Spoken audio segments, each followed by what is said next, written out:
नमस्कार, आप देख रहे हैं आज तक डिजिटल और मैं हूं आपके साथ अनूप आकाश वर्मा। मेरे साथ हैं क्रांतक के डिप्टी एडिटर चिराग मोदी। चिराग, बहुत बहुत स्वागत है आपका। Thank you. वाराणसी में एक गैंगरेप हुआ, आरोप लगा 20 से ज्यादा लोगों पर। मामला इतना बढ़ा कि जब अभी बीते दिनों प्रधानमंत्री नरेंद्र मोदी वाराणसी के अपने 50वें दौरे पर गए तो उन्होंने इस विषय पर अपडेट किया। उन्होंने पूछा कि अब तक इस मामले में क्या कार्रवाई हुई है। लेकिन जब इस खबर की तहकीकात की गई तो इस खबर में कई ऐसे पेंच दिखाई दे रहे हैं जिसमें कई सारे सवाल खड़े हो रहे हैं। मसलन कि कई दिनों तक इसमें रेप की बात कही गई, कई अलग अलग पॉइंट्स पर रेप की बात कही गई, कई अलग अलग लोगों के नाम इसमें शामिल आए जिसमें ज्यादातर की गिरफ्तारी हो भी चुकी है। लेकिन एक सवाल जो सभी के मन में कौंध रहा है कि लड़की कभी रेस्टोरेंट में, कभी किसी के घर पर, ये ट्रैवल जो होता रहा और परिजनों को इसकी भनक नहीं लगी या उन्हें जानकारी थी तो वो क्या कर रहे थे? क्या वो पुलिस के पास गए? अगर पुलिस के पास गए तो क्या उन्हें वहां से भगा दिया गया? क्या हुआ था चिराग? क्योंकि बहुत सारे सवाल खड़े हो रहे हैं और ऐसा लग रहा है कि जो कहानी यूपी पुलिस सुना रही है इस वाराणसी गैंगरेप मामले में वो पूरी तरीके से हजम नहीं हो रही है। ये अपच क्यों है? एक्चुअली जो एफआईआर दर्ज हुई है उसमें कॉपी मेरे सामने है, हालांकि वो दिखा नहीं सकते, रेप की एफआईआर है। 29 से 3 तारीख तक का जिक्र है, 29 मार्च से लेकर 3 अप्रैल तक का। अब उसके बीच में यानी 6 दिन होते हैं, 29, 30, 31, 1, 2, 3। अब उसमें अलग अलग पॉइंट, कभी कैफे में रेप की बात आ रही है, कभी सड़क पर रेप की बात आ रही है, कभी किसी के घर में कमरे में रेप की बात आ रही है। तो ये कई सारी जो चीजें हैं, पहला सवाल इसमें उठता है कि क्या लड़की के पास इतना भी मौका नहीं था कि वो आरोपी के जब चंगुल से छूटी, जब आरोपी निकल गए या निकले ही नहीं या निकल गए तो वो आकर अपनी आपबीती बता पाती। ठीक है। दूसरा सवाल, परिवार क्या कर रहा था इन 6 दिनों में? क्या वो पुलिस के पास गए, पुलिस ने उनको भगा दिया गया या वॉटेवर? ये ऐसे सवाल है जो एक बहुत बेसिक सवाल है। और आप देखिए कि जो भी इसमें सीक्वेंस बन रहा है, चाहे वो किसी कैफे का बन रहा हो, सीसीटीवी पुलिस खंगाल रही है, लोकेशन खंगाल रही है, भाई मौजूदगी वहां होनी चाहिए, आरोपियों की मौजूदगी होनी चाहिए, विक्टिम की मौजूदगी होनी चाहिए वहां पर। कुछ और ऐसे विटनेस जो ये तस्दीक करे कि हाँ हमने देखा इनको अंदर जाते हुए, या जो नशे की बात आ रही है वो एक स्टैब्लिश होनी चाहिए। तो कई सारी ऐसी चीजें हैं जो बहुत टेक्निकल एविडेंस इस चीजों में होता है, खासकर अगर रेप के केसेस में करें। वो साइंटिफिक एविडेंस तो एक अलग चीज हो गई, ये एक अलग जो एविडेंस होता है वो बहुत जरूरी है इस केस में। मैं आपको बताता हूं जो अब सीक्वेंस है। सबसे पहला, अगर हम बात करें 29 मार्च की, 29 मार्च का जो सीक्वेंस है वो कुछ इस तरह का है कि ये दरअसल उनकी मदर ने एफआईआर लिखवाई है और उनका है कि मेरी बेटी घर से निकल कर घूमने के लिए अपनी दोस्त के घर गई थी, जहां से लौटते वक्त मेरी बेटी को रास्ते में राज विश्वकर्मा मिला। अभी राज विश्वकर्मा कौन है इसका पता लगना चाहिए। चलिए मैं तो मानता हूं दोस्त होगा, ठीक है, जो उसे लंका स्थित अपने कैफे लेकर गया। उसका कैफे है लंका स्थित, जो बातचीत में पता लग रहा है, ठीक है, लेकर गया, जहां उसने रात भर मेरी बेटी के साथ गलत काम किया। ठीक है, वो रात बीत गई, 29 तारीख की बात है।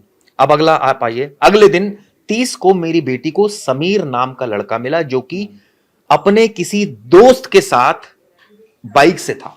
तो कहां मिला ये? कहां मिला, यही क्लियर होना चाहिए ना कि वो क्या वाकई उस जो कैफे से बाहर आई थी, कब आई बाहर, वो कहां मिला, वो उसके साथ क्यों चली गई। आगे सुनिए, आगे क्या बोलते हैं कि समीर नाम का लड़का मिला जो कि अपने किसी दोस्त के साथ बाइक से था। वो दोनों मेरी बेटी को बाइक पर बिठाकर किसी हाईवे पर ले गए। वो किस हाईवे पर ले गए, बाइक पर वो कैसे बैठ गई?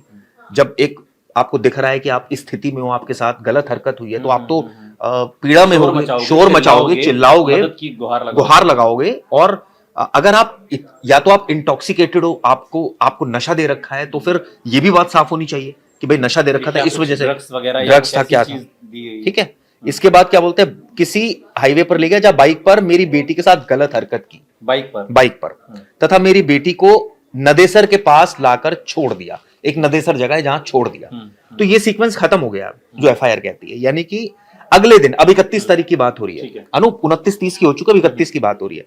को आयुष नाम का लड़का मेरी बेटी के पास आया, वो अपने 5 अन्य दोस्तों के साथ था, सोहेल, दानिश, अनमोल, साजिद और जाहिर। वह सभी मेरी बेटी को अनमोल के मलदहिया स्थित कॉन्टिनेंटल कैफे ले गए। कहां से ले गए? नदेसर से उठाकर ले गए? ये भी क्लियर नहीं है। अच्छा। कहां से ले गए, नदेसर के बाद लड़की का क्या हुआ, वो कहां पहुंची, भूखी प्यासी थी, उसके साथ दरिंदगी हुई थी, कहां पहुंची, कुछ क्लियर नहीं है। ठीक है जी, वो उसको कहां ले गए, 5 दोस्त आए और वो मेरी बेटी को कॉन्टिनेंटल के, जहां उन सभी ने मेरी बेटी को जबरदस्ती अत्यधिक मात्रा में नशीला पदार्थ पिलाया। चलिए मान सकता हूं ये चीज संभव है कि आपने ड्रग्स दिए, जिसके बाद मेरी बेटी को चक्कर आने लगे। फिर वे सभी मेरी बेटी को कैफे में ही स्थित एक रूम में लेकर चले गए जहां उन सभी ने रेप किया। मेरी बेटी चिल्लाती रही लेकिन किसी ने नहीं सुना। उन लोगों ने मेरी बेटी को घटना के बारे में किसी को ना बताने की धमकी दी।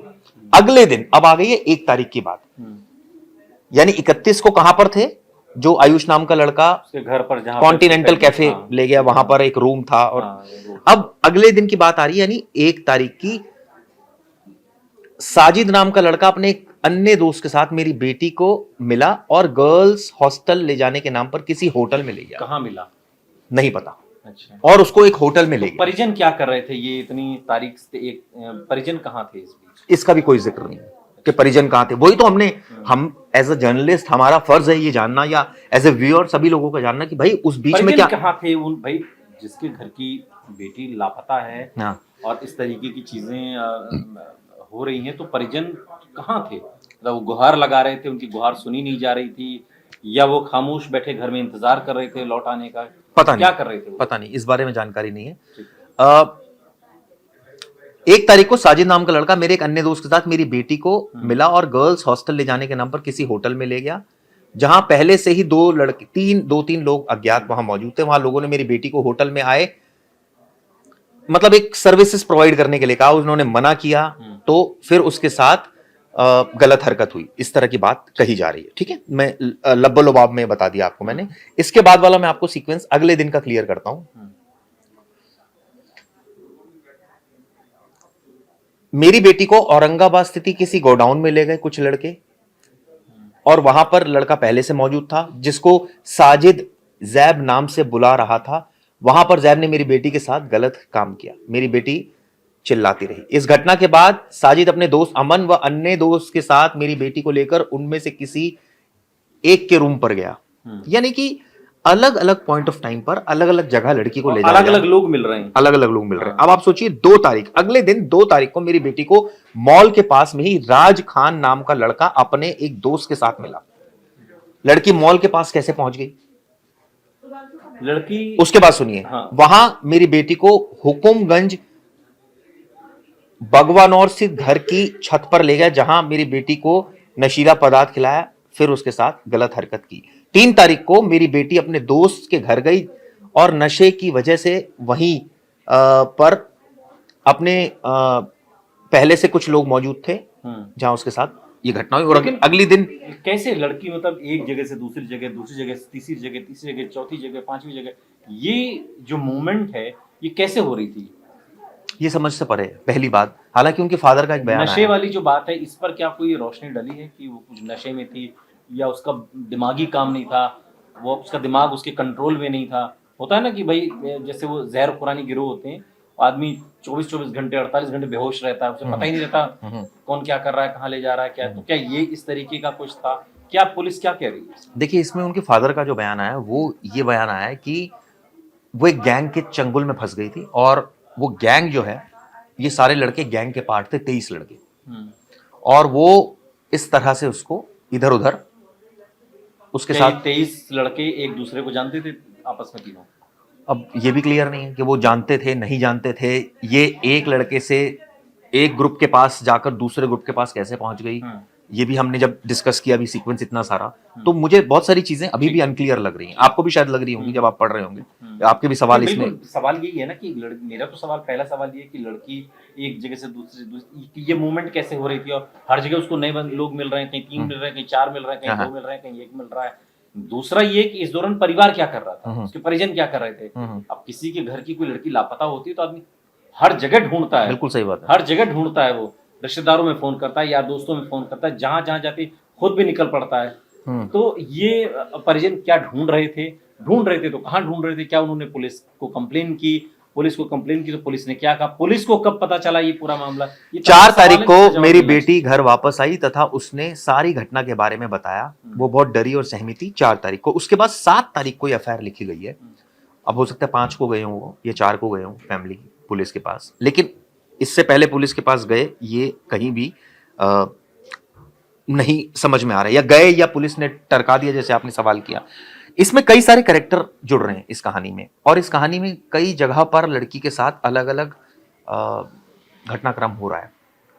तो सवाल तो यही उठता है कि भाई वो अगर एक जगह नादेसर में छोड़ दिया तो वो होटल में कैसे पहुंच गई। बिल्कुल, बिल्कुल, बहुत सारी ऐसी चीजें हैं। हालांकि देखिए, ये फर्स्ट इंफॉर्मेशन रिपोर्ट है, इसको प्रथम सूचना बोलते हैं। हो सकता है चार्जशीट में सारी चीजें क्लियर करे पुलिस, एक एक सीक्वेंस क्लियर करे, लेकिन अभी तो जो बात समझ में आ रही है वो जाती हुई है लड़की। हम ये नहीं कह रहे जाती नहीं हुई, देखिए, और ना मैं इस जाती हुई है, लेकिन जो सीक्वेंस है वो समझानी भी तो पड़ेगी ना पुलिस हाँ, को। हाँ। भाई अगर लड़की उस मेंटल स्थिति में ही नहीं है तो कैसे वो मूवमेंट कैसे हो रही है फिर? और फिर वो केस कैसे प्रूव होगा हाँ। इतने सारे लोगों के खिलाफ? हाँ, ये भी सबसे बड़ा सवाल है। तो तकरीबन 23 ही संख्या है। 23 की संख्या है, तो अगर 23 लड़के हैं तो कैसे सीक्वेंस प्रूव होगा कि भाई आप एक एक सीक्वेंस पर ये लड़का मिल रहा है, वहां इसकी बाइक पर ले जाकर।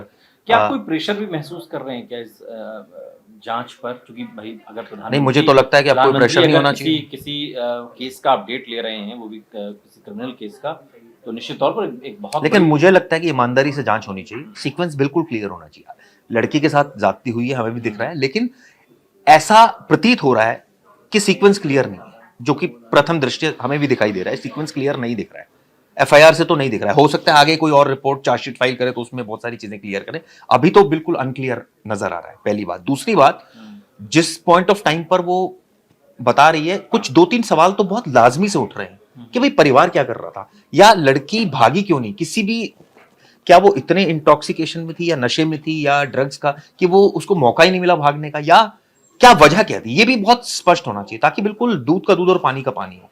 और अगर 23 लोग, मैं तो कह रहा हूं अगर 23 से भी ज्यादा आरोपी तो उनके खिलाफ कार्रवाई, लेकिन अगर 23 से कम हो तो उतने ही आरोपियों के खिलाफ कार्रवाई तो होनी चाहिए। लड़की जब अगर वो उस दिमागी स्थिति में नहीं है, बदहवास एकदम है, तो उसको ये संख्या कैसे याद है एक्यूरेट कि 4 थे कि 3 ये भी एक थे, सवाल कि है, 2 थे, ये कि भी 1 सवाल थे, है, कि 5 थे? ये भी सवाल है, ये भी सवाल है कि कैसे आप आइडेंटिफाई कर सकते हो। और आइडेंटिफाई पर्सन ये वही था, ये भी जब आपका दिमाग ही आपके होश में नहीं है। और अगर दिमाग होश में है आपके, हाँ। तो फिर आप भागे क्यों नहीं? जब आपको हाँ। दिख रहा है कि आपके साथ जाती हो रही है, आपको एक जगह पर एक इलाके में फेंक दिया है, तो पहला काम क्या करेगी लड़की बदहवास हालत में? वो सबसे पहले या अपने घर वालों को फोन करेगी, बिल्कुल। उसके घर वाले आगे प्रोसीड करेंगे पुलिस स्टेशन, जो भी लीगल कार्रवाई करनी होगी, पहले तो घर वालों को ही फोन करेगी। क्या कोई सहायता करने के लिए सड़क पर लोग मौजूद नहीं थे, या किसी ने कोई लड़की को किसी भी पॉइंट ऑफ टाइम पर नहीं देखा? ये बड़ा विचित्र सा लग रहा है, ये मतलब थोड़ा सा एक डाउट क्रिएट कर रहा है। सीसीटीवी होंगे कहीं, बहुत सारी चीजें बहुत हैं। सारी चीजें होती हैं। सीसीटीवी मूवमेंट हो रही है, 4-5 दिन आप घूम रहे हैं, आप 6 दिन 6 दिन आप इधर से उधर, इधर से उधर, इधर से उधर, और ऐसा क्या संभव है कि किसी ने भी किसी भी पॉइंट ऑफ टाइम पर नोटिस ना किया हो? नहीं, बिल्कुल संभव नहीं है। मैं वही एक ऐसे सवाल है जो मुझे लगता है पुलिस को आके स्पष्ट कर देना बिल्कुल, चाहिए। और पुलिस जब इस कहानी को और थोड़ा साफ करेगी, अब निश्चित तौर पर ये अभी चूंकि जैसे चिराग ने बताया, ये अभी एफआईआर है, और जब चार्जशीट फाइल होगी इस पूरे मामले की, तब उसमें स्टेप बाय स्टेप चीजें बिल्कुल जो यथास्थिति जैसी आज दिख रही, हो सकता है उससे अलग तस्वीर विस्तार से उसके अंदर हो, जिसमें सारी चीजें जो अभी जिस पर कुछ सवाल उठ रहे हैं वो भी क्लियर हो जाए। बहुत बहुत शुक्रिया चिराग, तमाम बातचीत के लिए आपका। यहाँ रुके हैं, लेकिन आप कहीं जाइएगा नहीं, बने रहिए हमारे साथ, देखते रहिए आज तक डिजिटल। गर्मियों की छुट्टी होने वाली थी, मेरे पापा आने वाले थे, तो हम लोग सभी खुश थे। तो मैं बेड पे चढ़ के डांस कर रहा था, लेकिन वो पहले ही आ गए। फ्रीज तो मैं उस समय तो कंटिन्यू नहीं कर सकता था ना, तो फ्रीज फ्रेम टाइप का हो गया। कसम पैदा कर